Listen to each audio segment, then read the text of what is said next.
नमस्कार दोस्तों, ocean network पर आपका स्वागत है। मैं हूं ओमकार चौधरी और आप देख रहे हैं मेरे साथ दिल्ली से जुड़ गए हैं भाऊ तोरसेकर।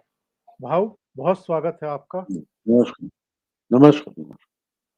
और भाऊ, बहुत दर्शक इंतजार कर रहे हैं करीब 1 डेढ़ घंटे से, क्योंकि मैंने करीब अरे डेढ़ बाप! घंटा पहले ये अनाउंस कर दिया था कि 5 बजे भाऊ से बात करेंगे।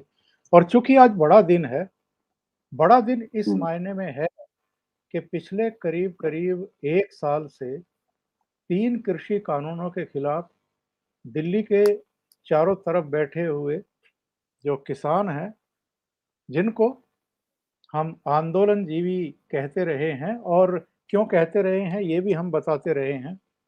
खुद प्रधानमंत्री ने संसद के बीच खड़े होकर के ये बात कही थी।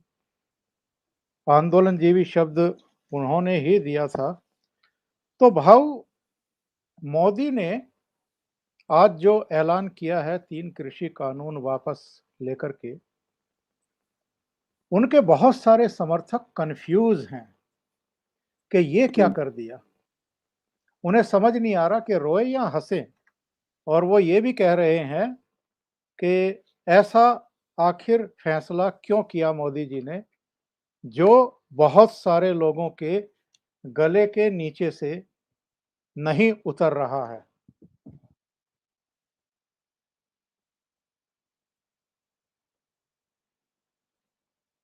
भाऊ के नेट में कुछ प्रॉब्लम है, भाऊ दोबारा जुड़ेंगे हमारे साथ।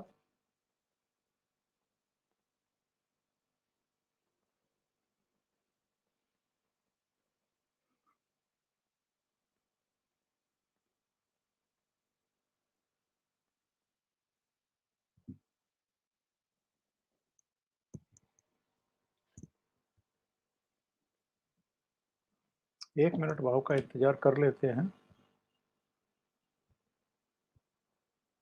भाऊ दोबारा से हमारे साथ जुड़ेंगे। वहाँ कुछ नेट की प्रॉब्लम आई है।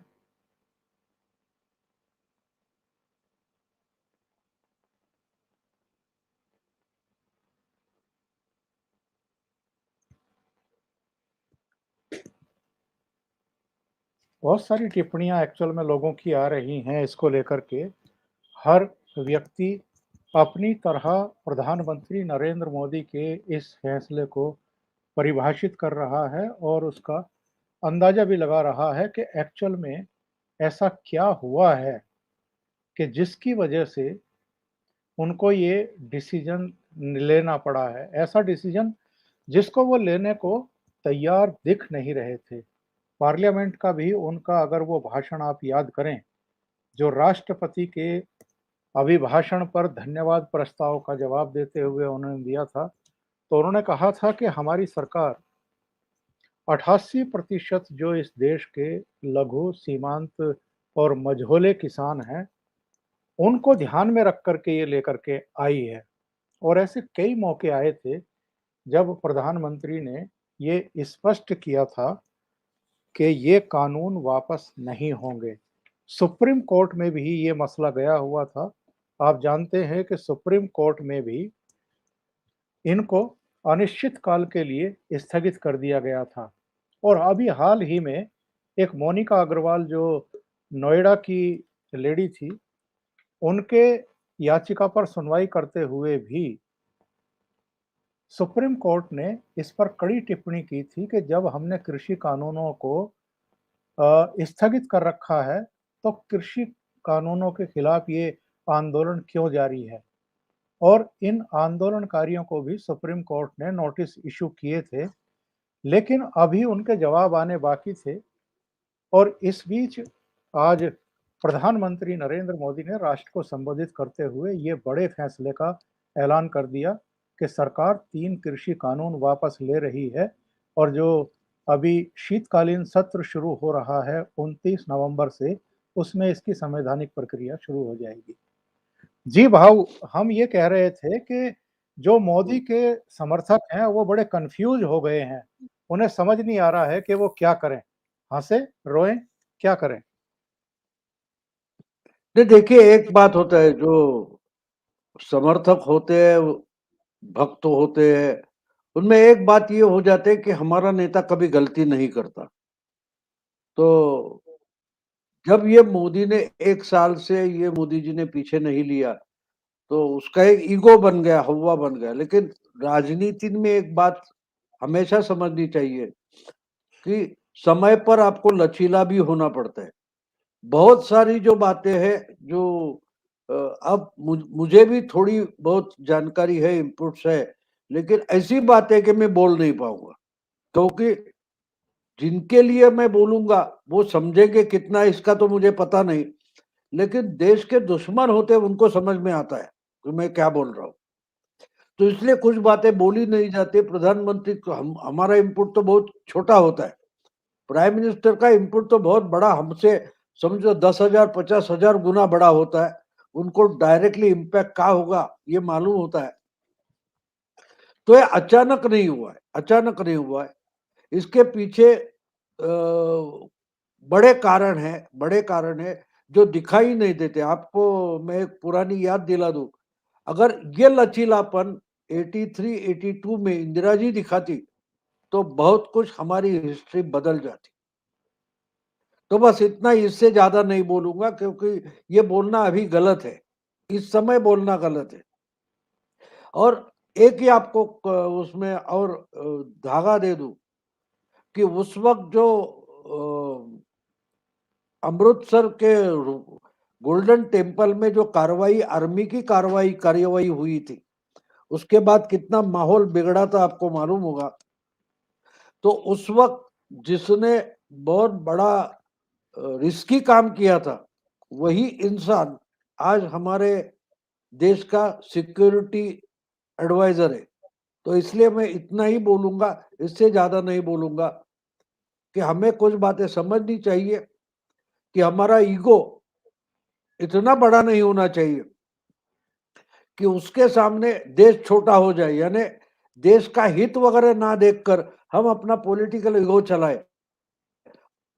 मोदी तो कम से कम से नहीं है, उनको झुकना पड़े, वो झुकेंगे देश के लिए। और आज जो हुआ है, वो किसान आंदोलन के सामने नहीं झुके हैं, ऐसा मुझे लगता है। जो इनपुट्स मेरे पास है, उससे नहीं लगता कि ये किसान आंदोलन के लिए या यूपी पंजाब के चुनाव के लिए झुके हैं।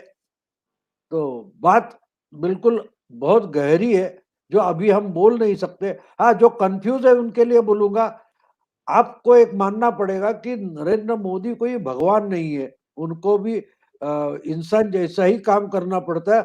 और जो ओहदे पर बैठे, उनको बहुत सारे देश के 130 प 35 करोड़ जनता है, उसका हित भी देखना पड़ता है। और उसके लिए झुकना चाहिए तो झुक जाएँगे, कोई बात नहीं। एक और हिस्टोरिकल बात बता दूं, एक समय जी, जी। ऐसा था, शिवाजी महाराज ने हमारे महाराष्ट्र के 50 से ज्यादा किले मिर्जा राजे जयसिंह जो थे, औरंगजेब के सिपह सालार बनकर आए थे, उनको सरेंडर कर दिए थे।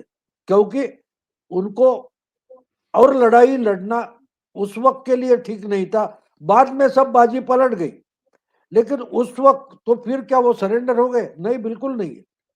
उसका मतलब हमें समझना चाहिए, राजनीति जो चलती है वो इस ढंग से चलती है।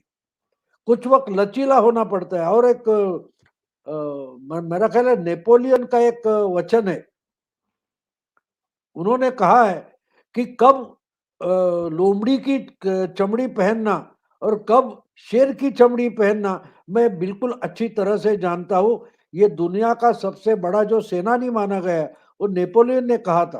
तो हमको इस ढंग के जब निर्णय होते हैं तो समझना जरूरी होता है। हाँ, एक बात है कि आज जो मोदी के खिलाफत करने वाले हैं, वो तो जोर शोर से बोलेंगे, इसलिए मोदी के समर्थक है वो कंफ्यूज हो जाएंगे, नर्वस हो जाएंगे। लेकिन अगर आप सीरियसली मोदी के समर्थक हो, तो आपको मोदी जी को समझना भी जरूरी होता है।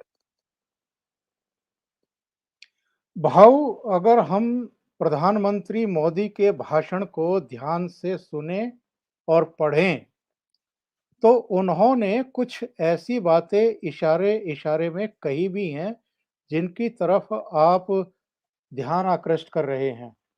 उन्होंने कहा कि मैंने किसानों के हित में सच्चे पवित्र मन से ये कानून बनाने का फैसला लिया था। अब देश के हित में इसे वापस ले रहा हूँ। बिल्कुल, उन्होंने यही दे तो इम्पोर्टेंट उन्होंने उसमें जो देश सिग्नल से होता है वो समझना ज़रूरी होता है। उन्होंने देश से माफ़ी भी माँगी है। तो क्या देश को बचाने के लिए हिंसा, तोड़-फोड़, सामाजिक, धार्मिक जो वैमनस्य की आशंका है, उससे बचाने के लिए ये बड़ा फैसला लिया गया है? बिल्कुल, देखो हमेशा एक बात होती है कि अ, देश के दुश्मन बाहर से आते हैं ऐसा हम मानते हैं, लेकिन बहुत बहुत हिस्ट्री हमको ये बताती है कि देश के दुश्मन अंदर से जब अब्राहम लिंकन अमेरिका का प्रेसिडेंशियल चुनाव लड़ने वाले थे, उस वक़्त उनका कोई शायद इलिनॉय के किसी यूनिवर्सिटी में भाषण हुआ था। तो जी, उस जी। वक़्त उनका एक बढ़िया वचन है, उन्होंने कहा था और यूरोप, आसिया की पूरी सेना लश्कर इकट्ठा होकर भी अमेरिका जी, जी।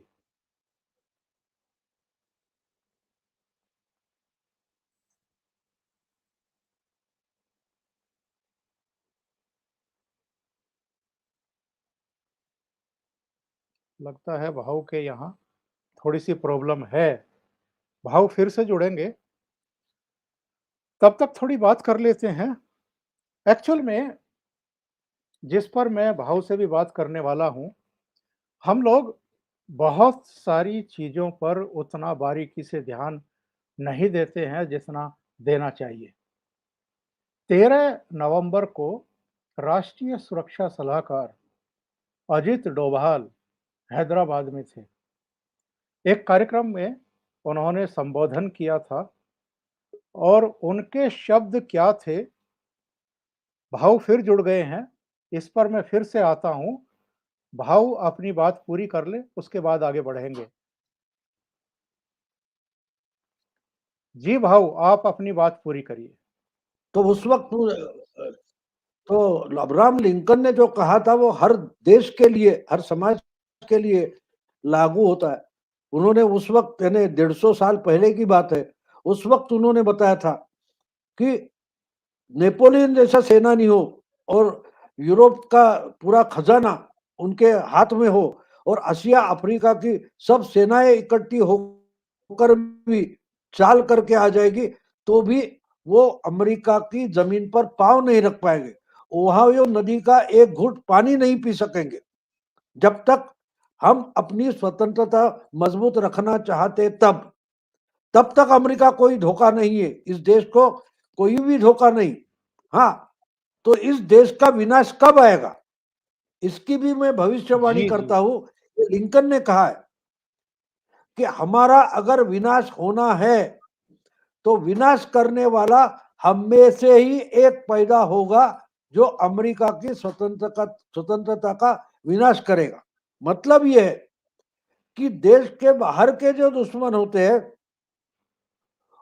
उनसे भी देश के अंदर छुपे हुए हम में मिक्स जो है मिलकर जी रहे ऐसे दुश्मन डेंजरस होते। किसान आंदोलन जी, के जी। समय में जो खालिस्तान के झंडे फहराए गए, दुनिया भर से जो माहौल पैदा कर दिया गया, टूल किट लाया गया, आपको याद होगा सब। और इसको बिल्कुल, यहाँ के बिल्कुल। बुद्धिजीवी जिस ढंग से सपोर्ट कर रहे थे, फिर भी इन्होंने वो चला कर दिखाया कि हमारे ये जो चलता है देश में मोदी के खिलाफ जाते जाते पूरे देश के और देश हित के खिलाफ हमारे बुद्धिजीवी मीडिया जा रहा है और कुछ सिविल सोसाइटी जा रही है। तो इसका मतलब हमें समझना चाहिए डोभाल भी वही करे। डोभाल ने जो सिविल सोसाइटी के बारे में कहा है वो हमें समझना चाहिए। बिल्कुल, बिल्कुल। और एक्चुअल में मैं बता दूँ डोभाल साहब ने क्या कहा था, वो बीच में रह गया था, भाव जुड़ गए थे। डोभाल साहब ने हैदराबाद में ये कहा है कि लोग अ, हाँ, उन्होंने कहा है कि राजनीतिक और सैन्य उद्देश्यों को हासिल करने के लिए युद्ध अब असरदार ज़रिया नहीं है। युद्ध बहुत महँगे हैं और परिणाम के बारे में कोई नहीं जानता। लेकिन सिविल सोसाइटी के ज़रिए राष्ट्र के हित को चोट पहुँचाने के लिए उसे तोड़ा जा सकता है। आपको यह सुनिश्चित करना होगा कि ज़मीन पूरी तरह सुरक्षित रहे। यदि आंतरिक सुरक्षा विफल होती है, तो कोई देश महान नहीं बन सकता। अगर लोग सुरक्षित नहीं हैं, तो वो आगे नहीं बढ़ सकते और संभवतः देश भी आगे नहीं बढ़ेगा। तो उन्होंने इशारों-इशारों में कुछ चीज़ें हैदराबाद में कह दी थी। भाऊ आगे बढ़ने से पहले मैं 2-3 सवाल आ गए हैं, ज़रा वो ले लेता हूँ और वो सब इसी से रिलेटेड हैं। एक सुमिधा पांडे हैं, उन्होंने कहा है अभी आपकी बात सुनकर के कि भाऊ और कुछ मत कहो, हम समझ गए हैं और मैंने भी आज शिवाजी महाराज वाली बात कही थी। शिवाजी महाराज ने आगरा से छूटने के बाद सभी किले भी वापस ले लिए थे और बिल्कुल, बिल्कुल। पुणे से अपर्णा लुत्फ़ कह रही हैं कि ये वेटिकन सिटी का दबाव है, बॉर्डर स्टेट का दबाव है। हालाँकि हमें बुरा लगा है लेकिन मोदी जी देश का बुरा कभी नहीं चाहेंगे। इतना विश्वास लोगों को नरेंद्र मोदी पर बना हुआ है। और भाऊ 1-2 सवाल और हैं, मैं उनको भी लेकर के फिर आगे बढ़ता हूँ और अगर आप इन पर कुछ टिप्पणी करना चाहें, तो आप कर सकते हैं। ब्रह्मगौर हैं, उन्होंने कहा है कि if the government was flexible, then why did it wait for 1 year? Did it get scared of anger of जय वोट इन यूपी? वो तो उसका जवाब दे चुके भाऊ कि एक्चुअल में कुछ सूचनाएँ हैं। वो सूचनाएँ 1 साल पहले तो नहीं आई होंगी, ज़ाहिर है हाल-फिलहाल में आई होंगी। एक कूल ड्यूड है, उन्होंने कहा है भाऊ एंड ओमकार सर राम-राम, मैं समझ रहा हूँ कि इंटरनल सिक्योरिटी वर्सेस फार्मर के डिबेट में पीएम ने सिक्योरिटी का चयन किया।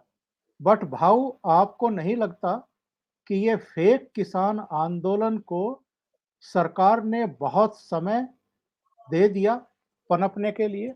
जी भाऊ, कुछ कहना चाहें? नहीं, मैं नहीं मानता। देखिए, जब आप कॉन्स्टिट्यूशनल गवर्नमेंट चलाते हैं और पूरी की पूरी सिविल सोसाइटी आपके खिलाफ है, तो बहुत बहुत संभाल कर चलना पड़ता है। देखो, श्री कृष्ण भी भगवान ही थे, फिर भी उस लड़ाई में वो शामिल हुए तो बिन हथियार के निहत्थे होकर भी शामिल हुए थे।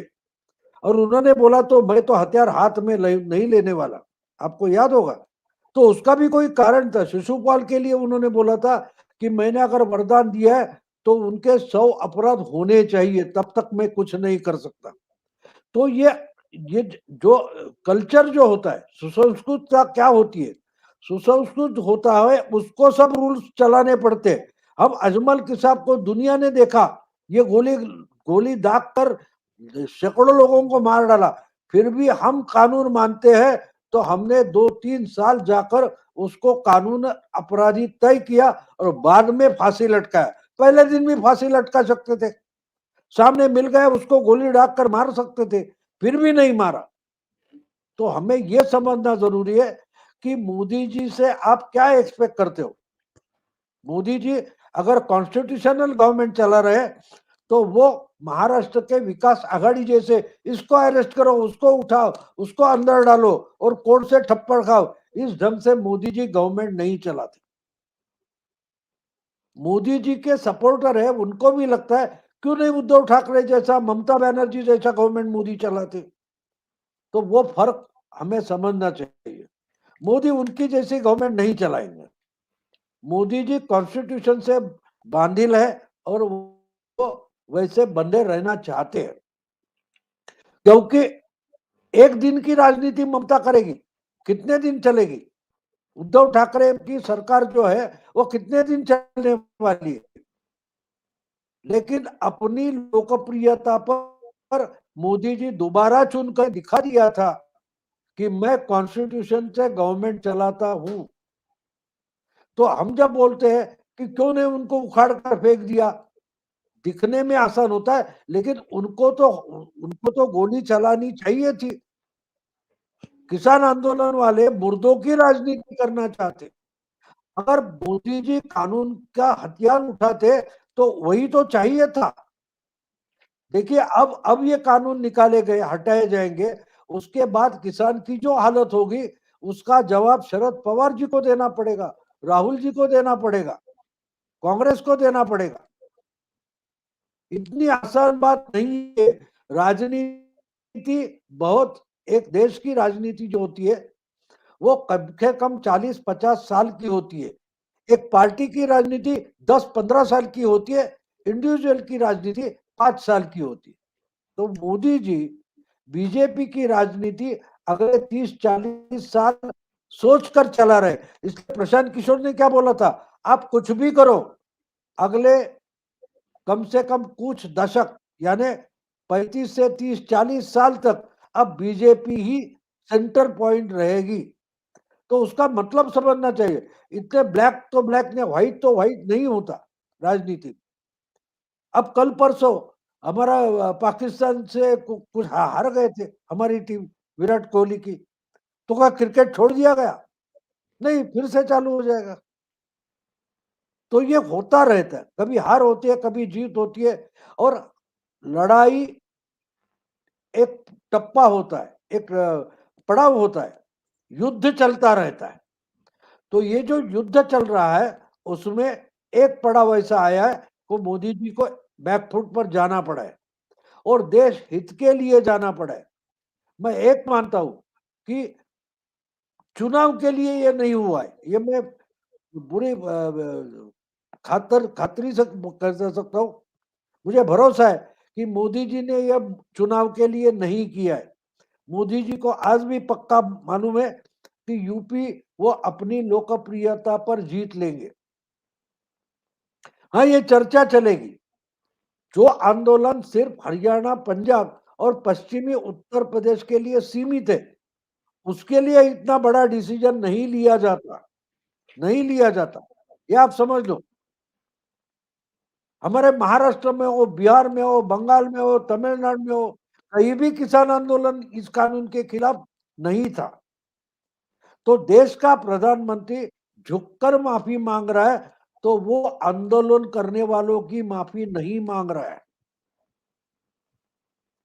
इस विषय से जिनके माथे भड़काए गए हैं, उनकी माफी मांगकर प्रधानमंत्री बैकफुट पर जा रहे हैं, उसका मतलब हमें समझना चाहिए। बहुत महत्वपूर्ण बात आपने कही है भाऊ। एक अपूर्व शर्मा है, उन्होंने पूछा है कि कहीं भारत चीन से युद्ध की तैयारी तो नहीं कर रहा है और इसलिए मोदी जी पीछे हट रहे हैं किसानों के मामले में? नहीं नहीं, इस वक्त मैंने जो बोला आपको, लिंकन का जो मैंने ऐतिहासिक उदाहरण कोट किया, एग्जाम्पल दिया है कि आज मोदी जी डर रहे हैं, वो दुश्मन बाहर का नहीं है, वो अंदर का है। ये दुश्मन अंदर का है। कल हम चाइना से लड़ने निकलेंगे तो पीछे से वार करने वालों का डर ज्यादा है, डर ज्यादा है। लाल किले पर पुलिस पर हमला हुआ था, आपको याद होगा, जी, जी, जी। और हमला करने वाले खालिस्तान का झंडा फहरा रहे थे। तो ये जहर कहां तक फैला होगा, ये जरा सोच लो, जरा सोच लो। ये मामला सिख वर्सेस इंडिया ऐसा बनाया जा रहा था। और ये सिख और जाट कौम सेना में बड़ी तादाद में है, उनको विचलित किया जा रहा था, उससे ज्यादा बोलना जरूरी नहीं है। बिल्कुल, आपने सही संकेत दे दिए हैं, बल्कि खुल कर के लोगों को समझा दिया है। लेकिन भाऊ मेरा सवाल ये है, ये आंदोलन केवल कृषि कानूनों का विरोध भर तो नहीं था। इसका जो मकसद समझ में आता है, जिस तरफ आपने इशारा किया है, उस तरफ हम बहुत दिनों से लोगों को समझा भी रहे हैं कि इस आंदोलन के लिए फंडिंग कहाँ-कहाँ से आ रही थी। इसके अलावा इसके पीछे सियासी मकसद भी था।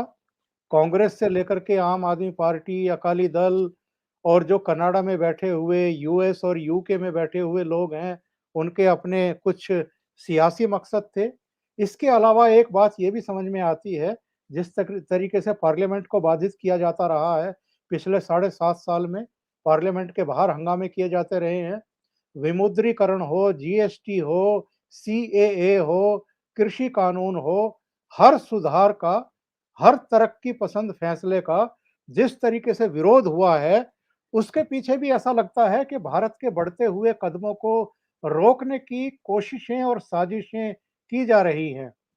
और ऐसे में क्या और ज़्यादा सतर्कता के साथ फैसले लेने की ज़रूरत है, जिस तरफ प्रधानमंत्री नरेंद्र मोदी ने संवेदनशीलता दिखाई है? बिल्कुल, देखिए सीएए जैसा, एनआरसी जैसा कानून पीछे नहीं लिया गया। मोदी जी उस वक्त एक एक कदम भी पीछे नहीं हटे। तो आज उससे भी सॉफ्ट माने जाने वाले कानून है, उस पर बैकफुट पर गए। तो ये फर्क भी हमें समझना जरूरी है, क्योंकि जो सीएए एनआरसी के बारे में हुआ था, उसका रिस्पांस अलग था और इसका रिस्पांस अलग है। इसका रिस्पांस अलग है। जो मुस्लिम वर्सेस इंडिया ऐसा बताया जा रहा था एनआरसी और सीआईए में, उसमें मोदी जी बिल्कुल डरे नहीं। लेकिन कृषि कानून को लेकर जिस ढंग की राजनीति हुई है, उसमें अब जो पोलराइजेशन हो रहा है, देखिए प्रधानमंत्री बैकफुट पर जाने के बाद या ये जो घोषणा हो गई, उसके बाद सबसे पहले उनका स्वागत करने में अमरिंदर सिंह आगे है। आप समझ लो, अमरिंदर सिंह आगे आए। और अमरिंदर सिंह का झगड़ा किससे है? सिद्धू से है। जो सिद्धू इमरान से गले मिलने गया था, बजवा से गले गले मिलने गया था।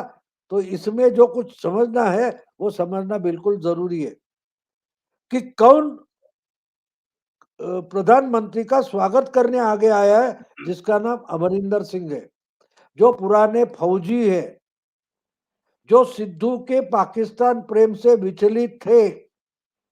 जब ऐसा इंसान, एक सिख लीडर, जब मोदी जी का स्वागत करने के लिए आगे आता है, तो उसका मतलब बहुत बड़ा होता है। वो जिनको सोचना है वो सोचो, जिनको सोचना नहीं है, बस लड़ना है, बस मोदी ने बहुत सख्ती से कुछ करना चाहिए, वो बोला, वो तो बोलेंगे सचिन तेंदुलकर हर बॉल पर सिक्सर क्यों नहीं मारता, विराट या कोई रोहित शर्मा है, वो हर बॉल पर सिक्सर क्यों नहीं मारता। वो इतना आसान है तो भैया तुम क्रिकेटर बन जाओ, तुम प्राइम मिनिस्टर बन जाओ।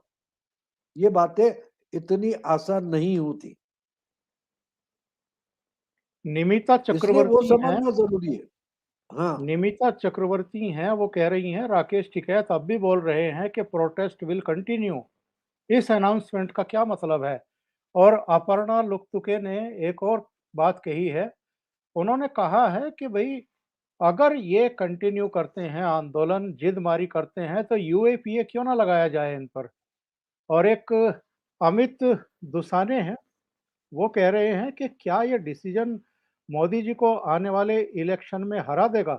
शायद यूपी और पंजाब में वो जीत भी जाएँ, पर बाकी स्टेट में बीजेपी का सपोर्ट कम हो जाएगा। तो पहले निमिता और अपर्णा ने जो कहा है भाऊ, उसका जवाब दें और उसके बाद फिर इन्होंने जो कहा है कि शायद उत्तर प्रदेश और पंजाब जीत जाएँ, पर बाकी राज्यों में दिक्कत हो सकती है। नहीं मुझे ऐसा बिल्कुल नहीं लगता। देखिए एक बात, वो उनका पहला सवाल क्या था? पहला सवाल एक्चुअल में नहीं, निमिता का और अपर्णा का ये है कि राकेश टिकैत ने कहा है कि आंदोलन हाँ कंटिन्यू हाँ हाँ, रहेगा। वो आंदोलन कंटिन्यू होने दो, एक साल से आंदोलन कंटिन्यू। मोदी जी ने आंदोलन के लिए ये बैकफुट पर एक कदम पीछे नहीं गए। ये पहले लीजिए, आप ध्यान में लीजिए, मोदी जी ने आंदोलन के लिए एक कदम पीछे नहीं लिया है। ना तो वोट के लिए लिया है। अगर आप एक समझ लो कि इतना मोदी जैसा इंसान डरा हुआ होता तो नोटबंदी के बाद यूपी के सामने लोगों के जाकर उन्होंने चुनाव नहीं जीता होता, बिल्कुल नहीं जीता होता। जी तो जी। ये चुनाव के लिए बिल्कुल नहीं है। इसके कारण उसके परे है जो उन्होंने बोला कि मैं किसान हित के लिए हमने कानून बनाए थे, लेकिन देश हित के लिए पीछे ले रहा हूं। तो देश हित यहां कहां से है? तो जिसका खुलासा वो आज नहीं कर सकते, लेकिन उनके पास कुछ इनपुट्स ऐसे हैं कि अगर ये जहर जो फैलाया जा रहा है, जो कम्युनिटी लेवल पर पहुंच चुका है, वो डेंजरस टर्न ले सकता है। तो कानून तो 2 साल बाद भी फिर ला सकते हो, लेकिन आज देश बचाना जरूरी है। तो इसका चुनाव से कोई लेना देना नहीं है, कोई लेना देना नहीं। मोदी जी के पास इतनी हिम्मत है कि देखिए, लीडर किसको माना जाता है? लीडर उसको माना जाता है जो अपने फॉलोअर्स भी खिलाफ जाए तो भी अपना डिसीजन पकड़ कर बैठता है। और मोदी जी इसलिए बड़े नेता है कि वो परिणाम की चिंता नहीं करते, लेकिन परिणाम अच्छे हो इसकी चिंता करते हैं। अपना ईगो, अहंकार बीच में नहीं लाते। देखिए, इन्होंने डायरेक्टली अमरिंदर सिंह बोल गए कि मेरी याद में ये पहला प्राइम मिनिस्टर है जो ओपनली माफी मांग रहा है। इसके पहले किसी भी प्राइम मिनिस्टर ने माफी नहीं मांगी है। तो यहां तक जब हमारा प्राइम मिनिस्टर जाता है तो उसका रीजनिंग करना जरूरी होता है। वो सब बातें नहीं बता सकता और हमें वो बातें समझनी जरूरी होती है। सब कुछ बताने की जरूरत नहीं होती। अगर हमें इतनी समझ नहीं है तो हमको राजनीति पर चर्चा भी नहीं करनी चाहिए। कुछ बातें बिन कह दी जाती है, समझ ली जाती है। बोलते हैं ना, वो समझने वालों को इशारा काफी होता है। तो किसान हित के लिए कानून लाए, देश के हित के लिए पीछे ले रहे, इसमें जो इशारा है वो हमें समझना जरूरी है। बहुत सही बात आपने कही है भाऊ। अमोल जोशी का एक सवाल आ गया है। अमोल जोशी कह रहे हैं कि भाऊ sir, bad news may be understand politics, but this leads asking Modi to take back of CAA and 35 bills. ये कह रहे हैं कि क्या अब जो 35 बिल सीएए समेत पास किए हैं मोदी सरकार ने, उनको भी वापस लेने का प्रेशर उनके ऊपर नहीं आएगा?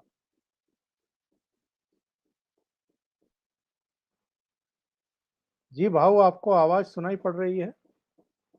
सवाल सुना नहीं मैंने, हाँ भाऊ। रिपीट कीजिए।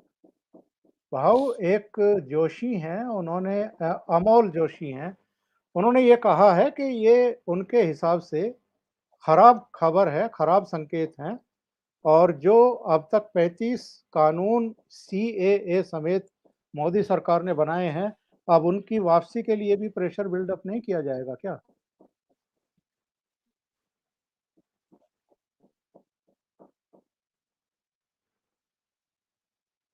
जी, भाऊ आपको आवाज़ आ रही है? शायद इंटरनेट कनेक्शन का प्रॉब्लम है, आवाज हाँ, हाँ, सुनने नहीं वो आ मैं रही है। समझ पा रहा हूँ और दर्शक भी समझ पा रहे होंगे।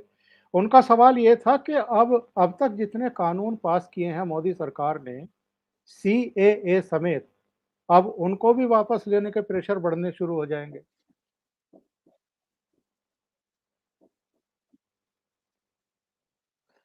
नहीं नहीं, सीए वगैरह का कुछ मामला होगा नहीं।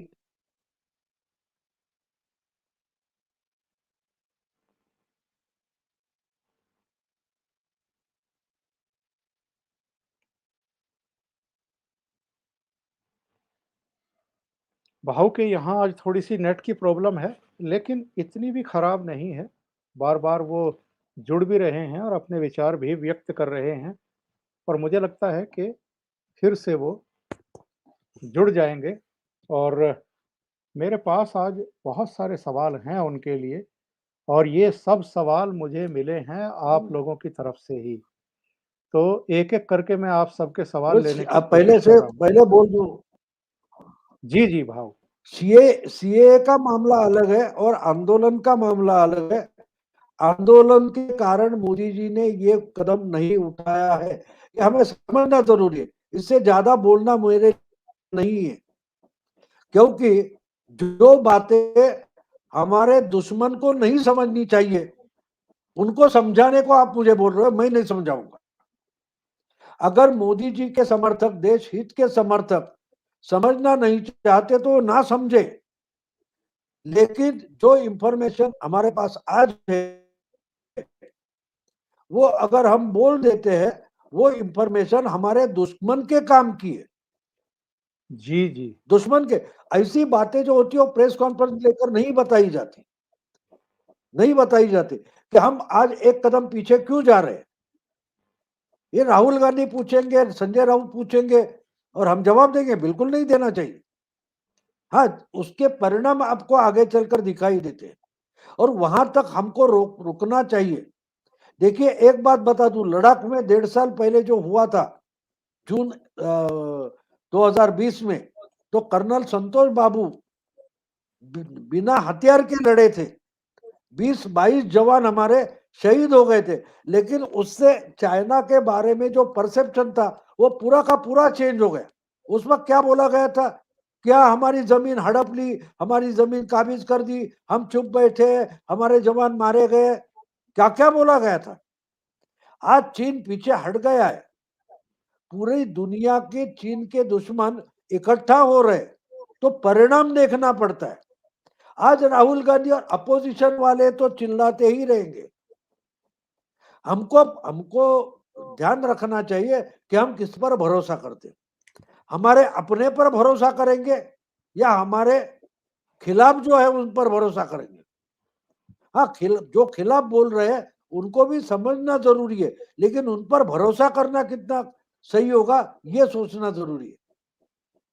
सौरभ उपारे पूछ रहे हैं कि ये जो देश को विभाजित करने वाली शक्तियां हैं, खत्म हो सकती हैं क्या कभी? कम से कम इनको विकलांग तो बनाया ही जा सकता है।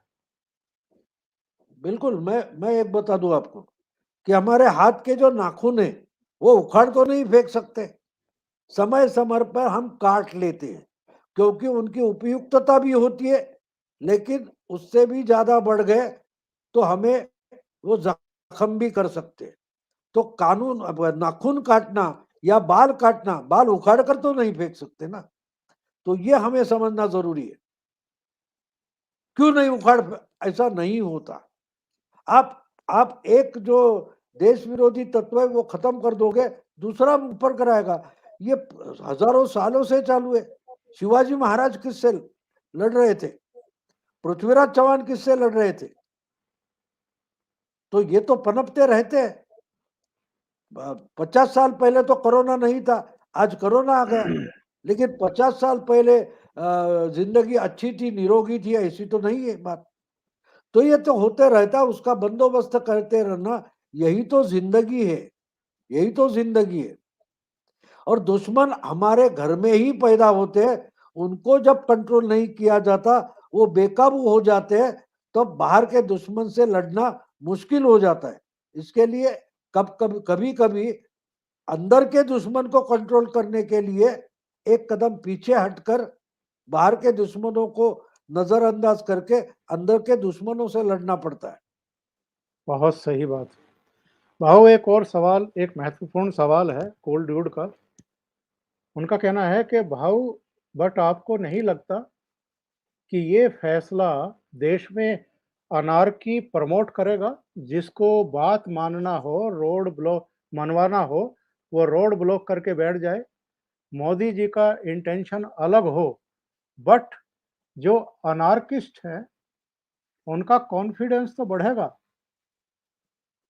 नहीं नहीं, वो बढ़ने दो, कोई बात नहीं। देखिए, ये आंदोलन शुरुआत पंजाब से हुआ था, अमरिंदर सिंह के कारण हुआ था। आज अमरिंदर ने उनको मैसेज भेजा है, भैया आप बहुत हो गए, आप हट जाओ। जो नहीं हटेंगे वो खत्म हो गए। देखो, टिकट की ताकत नहीं है, जो खड़े हैं वो पंजाब और हरियाणा के सिख है। अकालियों ने भी उससे विड्रॉ होना डिक्लेयर कर दिया। तो टिक्केत बकवास करता बैठे, टिक्केत के पास ताकत ही नहीं है। हाँ, लेकिन जो देश के खिलाफ ताकत है, उन्होंने टिक्केत का चेहरा उस पर चिपका दिया है। तो अमरिंदर और अकाली निकल गए तो इस आंदोलन की हवा निकल जाएगी, और इसी के लिए ही ये सब किया गया है। तो हमको वहां तक तो रुकना पड़ेगा। हाँ, आपको लड़ने की जो मंशा है, वो हर चीज लड़ाई से नहीं होती। कुछ बातें ऐसी होती, बिना बिना लड़ाई के भी जीता जा सकता है। भाव मैं सवालों पर आता हूँ और अपने, अभी अनार्किस्ट तो जो मैं है, कुछ। वो कहीं ना जी कहीं से पैदा हो गए। वो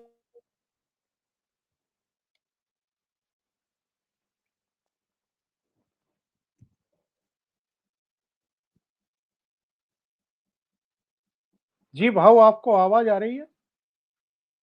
हाँ, आवाज आ रही है। वही इंटरनेट का बहुत ओके ओके। डिस्टरबेंस है आज। जी जी जी। जी, कभी कभी होता है।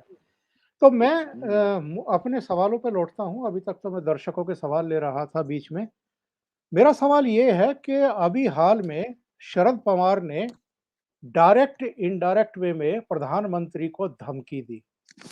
उन्होंने इंदिरा गांधी की हत्या का जिक्र करते हुए ये कहा कि चूंकि पंजाब के लोगों को इंदिरा गांधी ने दुखी किया था, उनको उनका दिल दुखाया था, इसलिए देश को और उनको अपनी जान देकर के कीमत चुकानी पड़ी थी। तो वैसी सिचुएशन कम से कम इस किसान आंदोलन में तो नहीं थी। हाँ, जो बाहरी ताकतें हैं, जो षड्यंत्र रचती रहती हैं, जो इस आंदोलन की आड़ में भी बहुत बड़ा एक खेल खेल रही थी, षड्यंत्र रच रही थी, वो ताकतें ज़रूर हैं। तो शरद पवार जैसे नेता जो ये बयान अगर दे रहे हैं, तो उनकी पीड़ा भी हम समझ सकते हैं कि वो इतना गुस्से में क्यों दिखाई दे रहे हैं। क्योंकि उनके उनके रिश्तेदारों, उनके कारोबारी मित्रों के यहाँ पिछले कुछ दिनों में रेड पड़ी हैं। इसलिए वो मोदी को एक अलग तरीके से धमकाने की कोशिश कर रहे थे कि हमें मत छेड़ो, वरना हम लोगों को इस तरह भी उकसा सकते हैं। ये जो विपक्ष के नेताओं की खतरनाक प्रवृत्ति है, ये देश के लिए कितनी खतरनाक है भाऊ? है ना, इसी से तो मोदी लड़ रहे हैं। इसलिए हमको मोदी जी जो कर रहे हैं उस पर विश्वास रखना जरूरी है कि जब सब ताकतें इकट्ठा हो जाती है। हम शिवाजी महाराज के बारे में बोलते हैं, तो शिवाजी महाराज हमेशा 10-12 जो दुश्मन थे, 6-7 दुश्मन थे, उनमें से 2 के साथ लड़ते थे, बाकियों को साथ में ले लेते थे और एक एक का बंदोबस्त करते जाते थे। तो ये लोग, देश डूबे तो कोई परवाह नहीं, लेकिन मोदी को डुबाना है और मोदी के कारण देश भी डुबाएंगे। इस ढंग से अगर चलते हैं तो मोदी जी ने तय किया कि भैया मेरा नुकसान हो तो हो, लेकिन देश का नहीं होना चाहिए। इसलिए अब पवार साहब की आप बात करें तो पवार साहब अपने झंझट में फंसे हैं, तो उस पर से ध्यान उड़ाने के लिए वो देश के बारे में बात करते हैं। वो महाराष्ट्र में भी जिनकी पार्टी अपने पांव पर नहीं खड़ा हो सकती, वो देश के बारे में क्या बताएंगे। तो छोड़ो, पवार साहब की बात छोड़ो, उसको कोई गंभीरता से लेने की जरूरत नहीं। वो कहीं से भी किसी का, यानी हमारे मराठी में बोलते वडाची साल पिंपळाला, यानी पीपल का जो पेड़ है वो बनियान के पेड़ के लगाकर भी बोल देते हैं पवार साहब, जब उनको कुछ बातें छुपानी होती है। तो पवार किसान आंदोलन के नहीं रो रहे, वो अपना दुख जो परिवार का है वो छुपाने के लिए देश के बारे में बात कर रहे। देखिए, आपकी बात सुनने के बाद एक मैसेज आया है। This is fourth generation welfare as mentioned by Ajit Doval. Disappointed with Modi after Bengal killing, but now my full support. This is calm for before a storm. ये एक तूफान से पहले का वक्त है और वो कह रहे हैं कि बंगाल की हिंसा के बाद मेरा मोह भंग हुआ था मोदी जी से, लेकिन अजित डोवल ने जिस तरह के इशारे किए हैं, जिस तरह की बात कही है, मेरा फुल सपोर्ट फिर से मोदी जी को है। बिल्कुल, और बिल्कुल। भाव ए भाव मैं एक सवाल और ले लेता हूँ, ये कूल ड्यूड का है। भाव आपका स्वास्थ्य कैसा है? आप अपना ध्यान रखें। भारत के young generation need guru like you. Pleasure to hear to always. नहीं आपको ठीक है, सुनकर अभी के हमेशा जो अहोभाग्य। एक बात होती है, तबीयत का मामला जिस ढंग से मैं 50-70 साल जिया हूँ, तो एकदम अलग टेम्परेचर में आके एडजस्ट होना, ये थोड़ी तकलीफ देने वाली बात होती है, लेकिन एडजस्ट हो जाते हैं, कोई बात नहीं। जी, इसी को तो ज़िंदगी बोलते हैं, एडजस्ट होना पड़ता है। एडजस्ट होना पड़ता है, तो यहाँ की ठंड वगैरह हमको आदत नहीं है, तो आहिस्ते-आहिस्ते हो जाएगी, तब तक थोड़ी तकलीफ होगी, तो विल पावर पर तो जीना पड़ता है। भाव अगर इसके हम राजनीतिक प्रभावों की बात करें, हालाँकि जिस लेवल का ये फैसला है, उसके बारे में आप खुद ही कह चुके हैं कि ये विधानसभा चुनाव को ध्यान में रख कर के फैसला नहीं लिया गया है। ये राष्ट्र हित को ध्यान में लेकर के फैसला हुआ है। लेकिन अगर हम पंजाब की बात करें, तो क्या इस फैसले ने कैप्टन अमरिंदर सिंह का कद बढ़ा दिया है? और ये तय कर दिया है इस फैसले ने कि पंजाब में अब कांग्रेस का खात्मा हो सकता है, कांग्रेस और ज़्यादा कमज़ोर होकर के वहाँ नीचे गिरने की स्थिति में दिखाई देगी? नहीं, वो तो कांग्रेस वाले खुद ही उसको कमज़ोर कर रहे हैं, लेकिन अमरिंदर सिंह का कद बढ़ गया और उन्होंने शुरू में ही बोला था शुरू में ही बोला था, और आज तो उन्होंने खुलेआम बोल दिया कि I am ready to do business with BJP. जी, और ये तो 6 महीने पहले मैंने प्रेडिक्ट किया था, जब सिद्धू को प्रेसिडेंट बनाया जा रहा था, तब मैं बोला था कि अमरिंदर सिंह पार्टी से निकलेंगे और शायद बीजेपी के साथ अपनी पार्टी बनाकर जाएँगे। तो अमरिंदर सिंह ने शुरू से बोला था, और अपनी पार्टी से इस्तीफा देने के बाद वो अमित शाह से वगैरह मिले थे।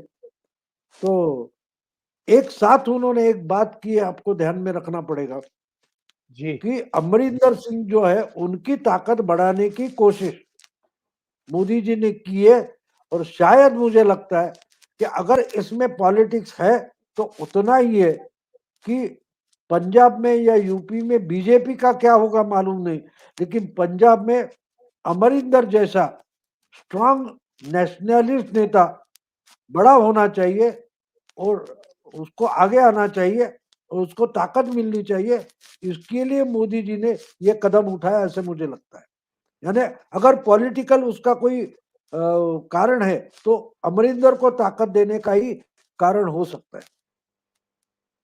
भाव भारती पटेल का एक बहुत ही महत्वपूर्ण सवाल है और ये क्वेश्चन तो मुझे अपनी तरफ से ही पूछना चाहिए था, जो अब इन्होंने पूछ लिया है, मैं इसको ले लेता हूँ।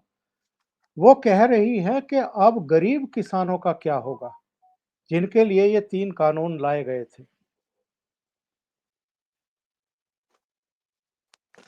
नहीं देखो, ये तो सब पार्टियों ने अपने-अपने मेमोरेंडम में डाला था।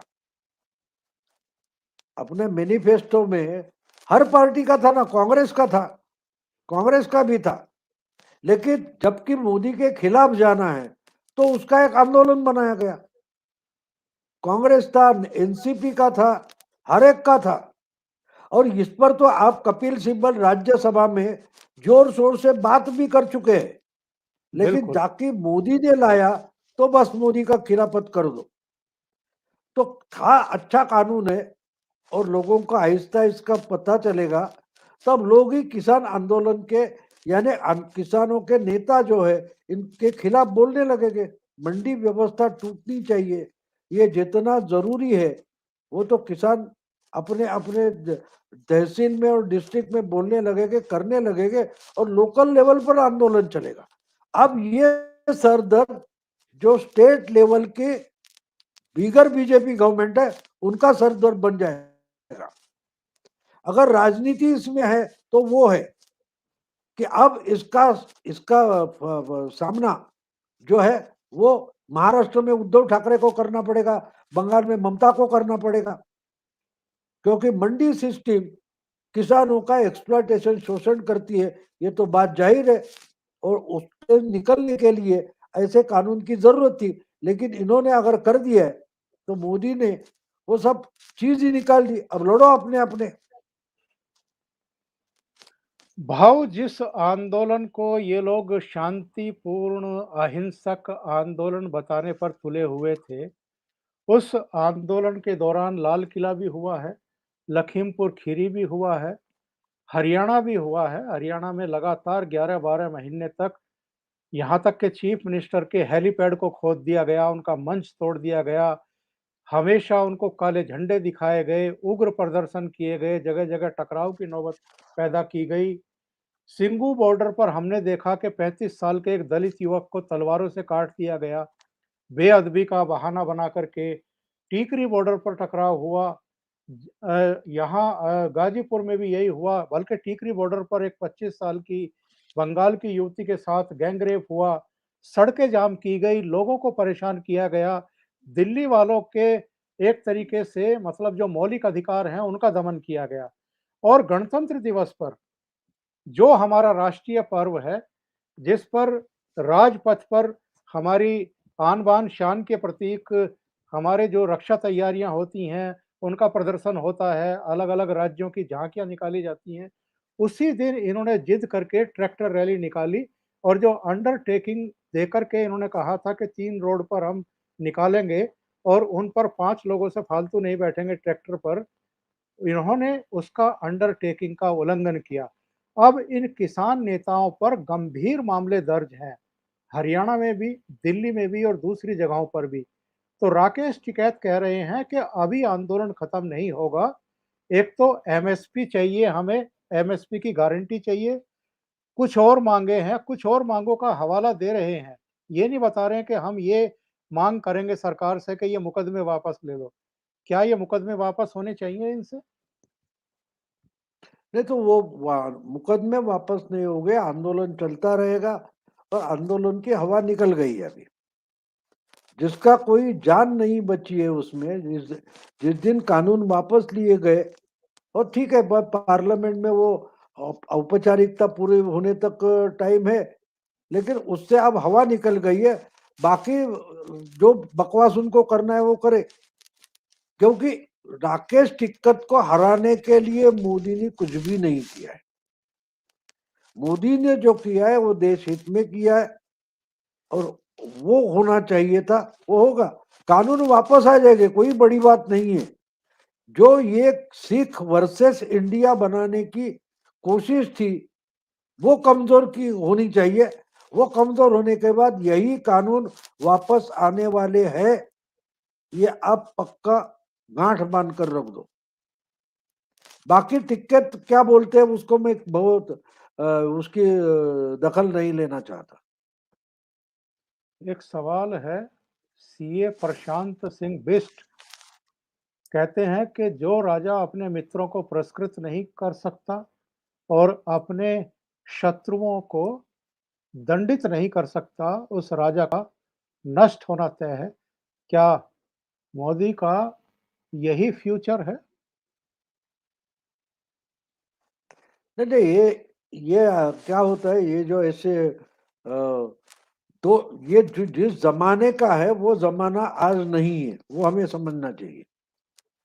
क्योंकि मोदी राजा नहीं है, उनको हर 5 साल में चुनकर आना पड़ता है। जी, राजा जो था, राजा खुद कानून होता था। उसको दुश्मन को दंडित करने के लिए कानून का हवाला नहीं देना पड़ता था। मैं बोलता हूं ये गलत है, इसको फांसी लटका दो। मैं बोलता हूं ये अच्छा आदमी है, उसको कुछ बख्शिश दे दो। ये जो राजा करने वाले थे, उनके जमाने में ये बात बिल्कुल सही है। आज के जमाने में हम परमवीर को पकड़े तो भी कोर्ट की मंजूरी लेनी पड़ती है। अजमल कसाब का उम्र सही है या नहीं, इस पर 3 सेशन हो गए थे कोर्ट में, आपको मालूम है।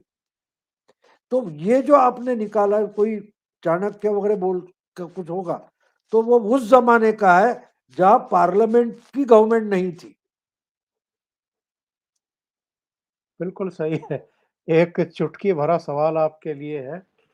वो मज़ाक में पूछ रहे हैं, एनएस करके हैं, भाऊ दिल्ली की सर्दी और चाट कैसी लगी?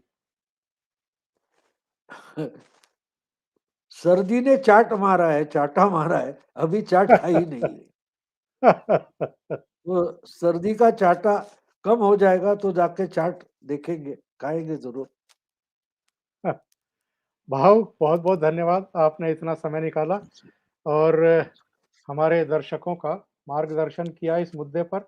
बहुत सारे लोगों के मैसेज आने शुरू हो गए थे, तब तक तो मैंने फैसला भी नहीं किया था कि मैं भाऊ को बुलाऊँगा।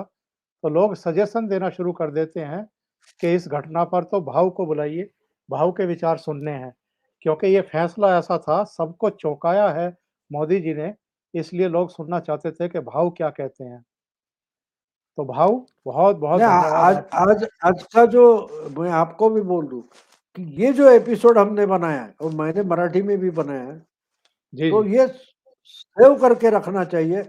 जिस दिन पंजाब, यूपी चुनाव के रिजल्ट आएँगे, उस दिन भी इस पर हम रेफरेंस से बात करेंगे जी, जी, जी। कि इसमें राजनीति क्या थी? इस पर भी हम बिल्कुल सही। उस वक़्त बोलेंगे। क्योंकि एक बात होती है कि आज एक कुछ कुछ करता है, हम कुछ कृति करते हैं, उसके परिणाम दूसरे दिन हमेशा नहीं निकलते। ये दूर दूरगामी जाने वाला एक परिणाम इसमें है, वो हम देखेंगे उस वक़्त।